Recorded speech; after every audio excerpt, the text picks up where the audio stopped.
क्या होता है जब किसी इंसान का ब्रेकअप हो जाता है या फिर उस इंसान का डॉक्टर उसको बोल देता है कि तुम मरने वाले हो, या फिर कोई अपना जिसको वो बहुत ज़्यादा प्यार करता था वो इस दुनिया से चले जाता है, या फिर कोई बहुत बड़ा फाइनेंशियल लॉस हो जाता है। ये सारी चीज़ें हम में से बहुत लोगों के साथ हो चुकी हैं और कई सारे ऐसे लोग हैं जो अभी तक इन सब चीज़ों से बाहर नहीं आ पाए हैं और वो इन सब चीज़ों से बाहर आना चाहते हैं। आज की इस वीडियो में मैं आपको 5 ऐसी स्टेजेस बताने वाला हूं जिससे कि वो हर इंसान गुजरता है जिसके साथ बहुत कुछ बुरा हुआ होता है पास्ट में और जिससे वो निकलने की कोशिश कर रहा होता है। और साथ ही साथ मैं आपको ये भी बताऊंगा कि कैसे आप लोग अपने पास्ट से बहुत जल्दी से जल्दी बाहर आ सकते हैं, क्योंकि ये जो 5 स्टेजेस होती हैं ये बहुत ज़्यादा टाइम कंज्यूमिंग होती है। इसमें इंसान डूबता ही चला जाता है और अपने पास्ट से कभी भी बाहर नहीं आ पाता। ये जो स्टेजेस होती हैं ये ज़्यादातर बड़ी बड़े इंसिडेंट्स में काम आती हैं और उसमें यही प्रोसेस फॉलो होता है जो मैं आपको बताऊंगा।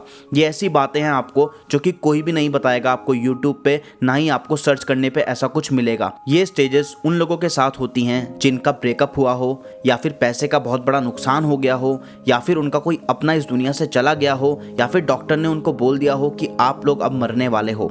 और साथ ही साथ ये चीज़ें बहुत छोटी छोटी चीज़ों में भी हमारे काम आती हैं, वो मैं आपको आगे बताऊंगा कैसे। तो देखिए, जब भी हमारे साथ कुछ भी बुरा होता है, कुछ भी भयंकर होता है, तो जो पहली स्टेज होती है जिससे हम लोग गुजरते हैं उसको बोलते हैं डिनायल।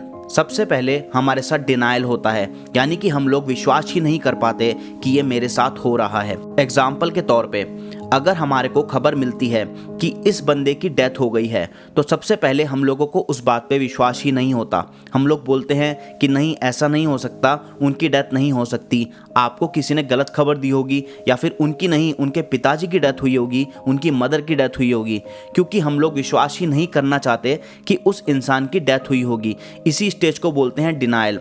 वैसे ही अगर डॉक्टर किसी पेशेंट को बोल दे कि तुम्हारे पास बहुत कम दिन बचे हैं, तुम्हें कैंसर डायग्नोस हुआ है, तो उस पेशेंट को बिल्कुल भी विश्वास ही नहीं होता डॉक्टर के ऊपर। वो ये सोचता है कि डॉक्टर साहब से कोई गलती हो गई होगी, या फिर डॉक्टर साहब को पता ही नहीं है वो लोग किस बारे में बात कर रहे हैं। और ये जो स्टेज होती है जिसमें हम लोग बिल्कुल भी विश्वास ही नहीं करते हैं सिचुएशन पे, ये हर किसी के साथ होता है। जब कोई लड़की किसी लड़के को छोड़ देती है, ब्रेकअप हो जाता है, तो लड़का सबसे पहले यही सोचता है कि नहीं, वो मेरे साथ ब्रेकअप नहीं कर सकती, हो सकता है वो मेरे को एक लेसन सिखाना चाहती हो, मेरे को एक सबक देना चाहती हो।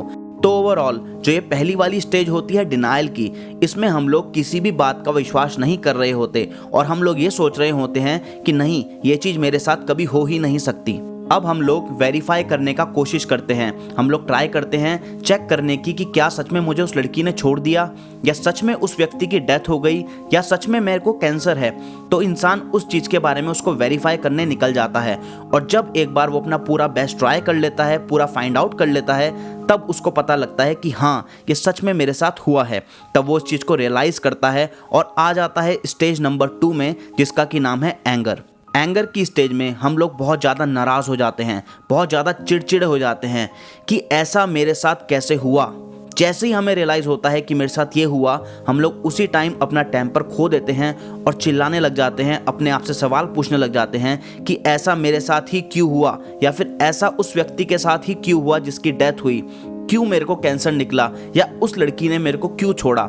ऐसे ऐसे सवाल पूछ के अपने आप से हम लोग चिढ़ने लगते हैं। और ये गुस्सा केवल अपने लिए ही नहीं होता, ये अलग अलग केस पे डिपेंड करता है कि आपको गुस्सा किस किस पे आ रहा है। हो सकता है आपको गुस्सा किसी अपने दोस्त पे आ रहा हो सकता है आपको अपने डॉक्टर पे आ रहा हो जिसने आपको बताया कि आपको कैंसर है, हो सकता है आपको भगवान से गुस्सा आ रहा हो कि भगवान तूने मेरे साथ ही ऐसा क्यों करा, मैं तो औरों की मदद करता हूँ, मैं तो बहुत ही अच्छा इंसान हूँ, लेकिन तब भी मेरे साथ ऐसा किया तूने।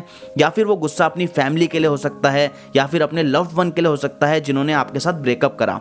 और ये लिस्ट जो हो सकती है बहुत ज़्यादा लंबी हो सकती है। और ये जो स्टेज होती है इसमें हम लोग अपने आप से लड़ने लगते हैं, या फिर औरों के बारे में बहुत ज़्यादा गुस्सा करने लगते हैं, या फिर कई बार उनसे लड़ने लगते हैं और यही सोचते हैं कि मेरे साथ ऐसा आखिर हुआ क्यों।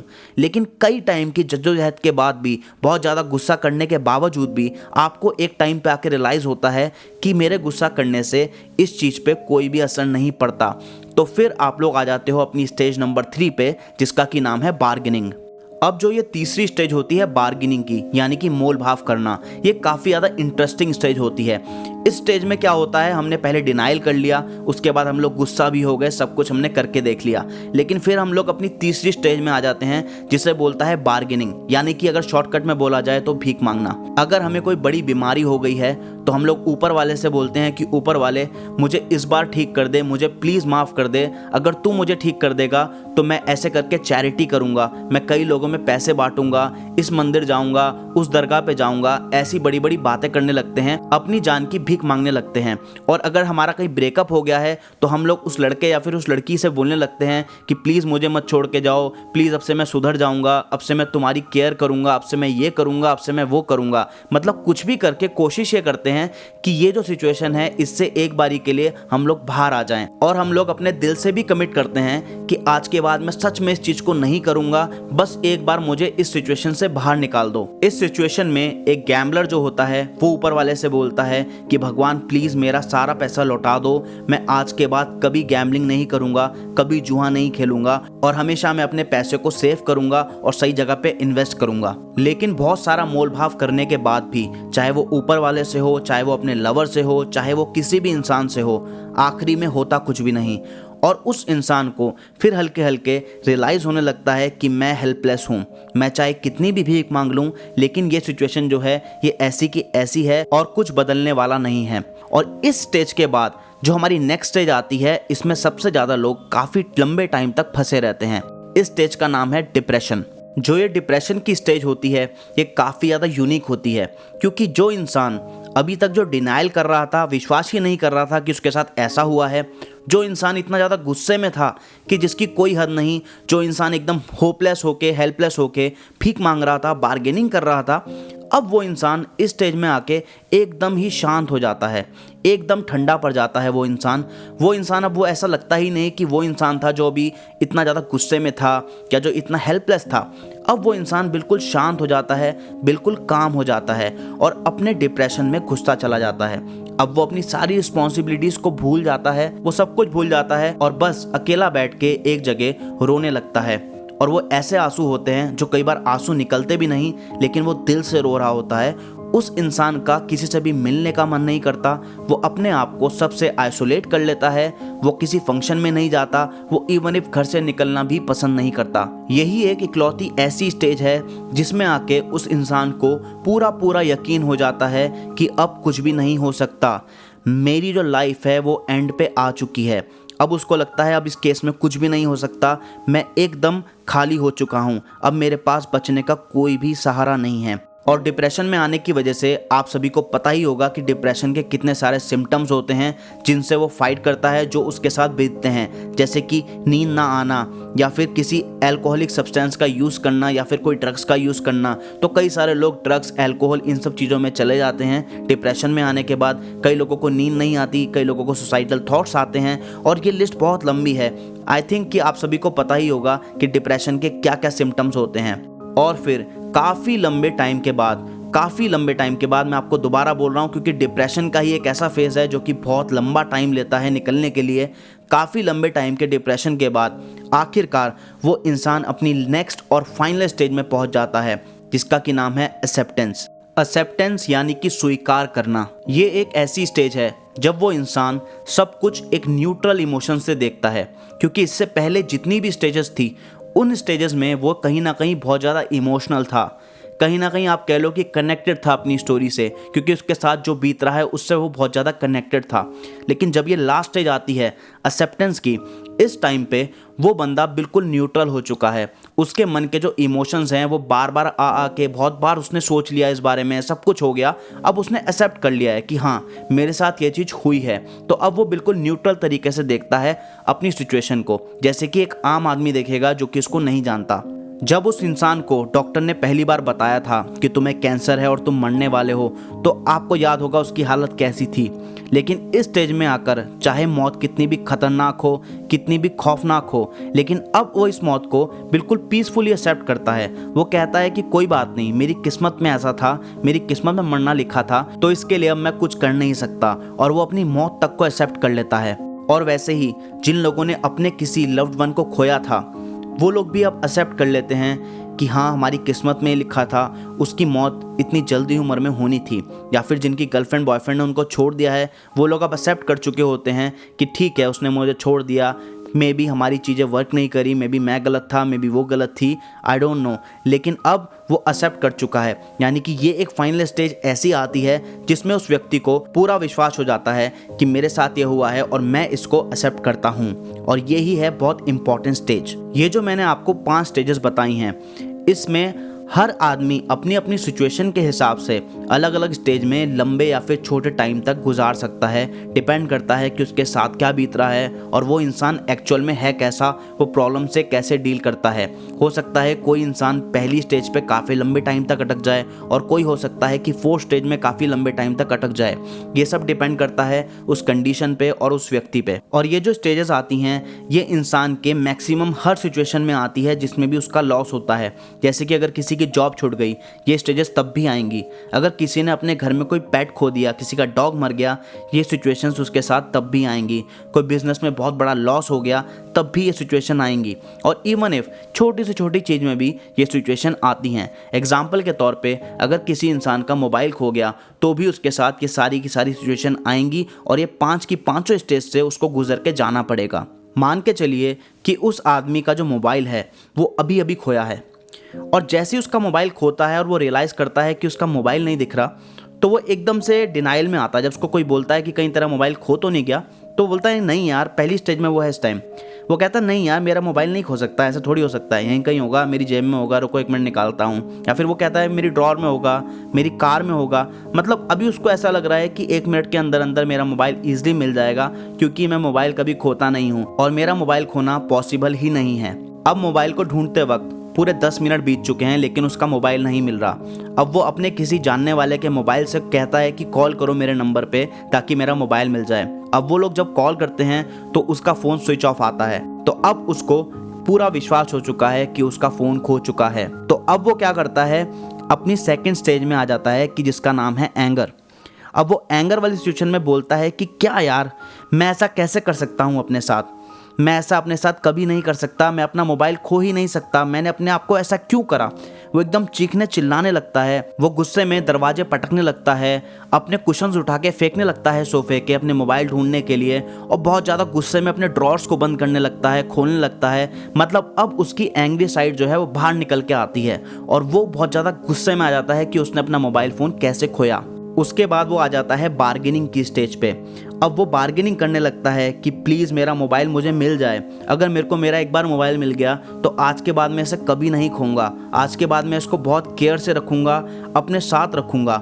मतलब कहीं ना कहीं उसको ऐसा लगता है कि क्या उसका मोबाइल उसकी बातें सुन रहा है और वो उसकी बातें सुन के जहाँ वो छिपा हुआ है वहाँ से बाहर निकल के आ जाएगा। तो आप सोचिए ये जो स्टेज होती है कितनी ज़्यादा स्ट्रांग होती है कि इंसान इलॉजिकल बातें भी करने लगता है और वो इलॉजिकली बार्गेन कर रहा है और वो अपने मोबाइल फ़ोन को बोल रहा है कि बस मुझे एक बार तू मिल जा, आज के बाद मैं तेरा बहुत ज़्यादा ख्याल रखूंगा, तुझे अपने सीने से लगा के रखूंगा, तुझे कभी खोने नहीं दूंगा। और फिर जब उसे पूरा यकीन हो जाता है कि अब उसका फ़ोन खो चुका है, अब उसका फ़ोन नहीं मिलने वाला, तो अब वो आ जाता है स्टेज नंबर 4 में, जिसका कि नाम है डिप्रेशन। अब जब उसको पूरा यकीन हो गया है कि उसका मोबाइल पूरी तरीके से खो चुका है, अब वो अपने मोबाइल को दोबारा नहीं पा पाएगा, तो वो आ जाता है डिप्रेशन की स्टेज में। वो बैठ के ये सोचने लगता है कि मैं अब अपने मोबाइल के बिना कैसे जीऊँगा, इतने बड़े दुनिया में मैं अपने एक इकलौते मोबाइल के बिना कैसे जीऊँगा, जो मोबाइल मुझे इतना प्यारा था, इतना सुंदर मेरा मोबाइल फ़ोन था, जिसके बिना मैं रह ही नहीं सकता। मेरे को काफ़ी लोगों के मैसेज आ रहे होंगे इंस्टा पे, अब मैं उनके रिप्लाई कैसे करूँगा, मेरे को कॉल्स आ रही होंगी,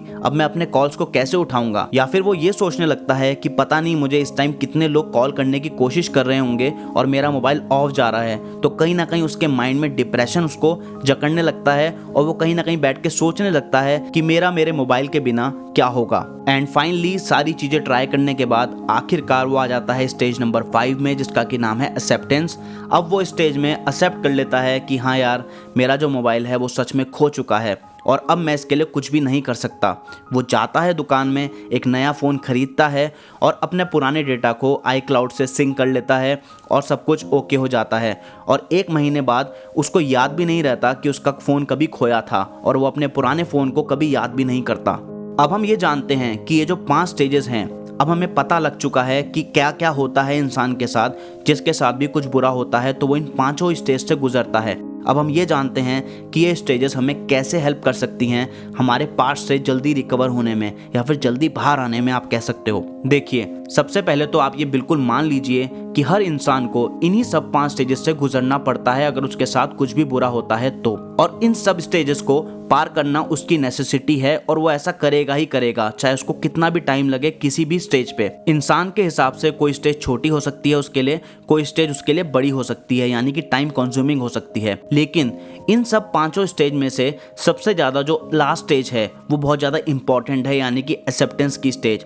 उससे पहले की जो 4 स्टेजेस हैं हम लोगों को पता ही नहीं होता इस फॉर्मूला के बारे में जो मैंने आज आपको बताया है। और मेजॉरिटी लोग ये नहीं जानते कि उनके साथ हो क्या रहा है। वो लोग पहले की 4 स्टेजेस में ही अपने बहुत ज़्यादा टाइम स्पेंड कर देते हैं और कई लोग तो सालों के सालों उन्हीं 4 स्टेजेस में फंसे हुए रहते हैं। लेकिन मैं आपको ये बोलता हूँ कि अब आपको रोड मैप पता लग चुका है कि हमारा जो ब्रेन है वो हमारे साथ कैसे काम करता है, तो आपको अब स्टेजेस पता हैं। मैं ये मानता हूँ कि आपको हर स्टेज से गुजरना पड़ेगा, लेकिन आपके हाथ में है उसका टाइम कम करना। तो अब आपको ये कोशिश करनी है कि आप हर स्टेज को जल्दी से जल्दी क्लियर कर पाएं और फाइनली अपनी लास्ट स्टेज पर पहुंच जाएं, जिसका कि नाम है एक्सेप्टेंस।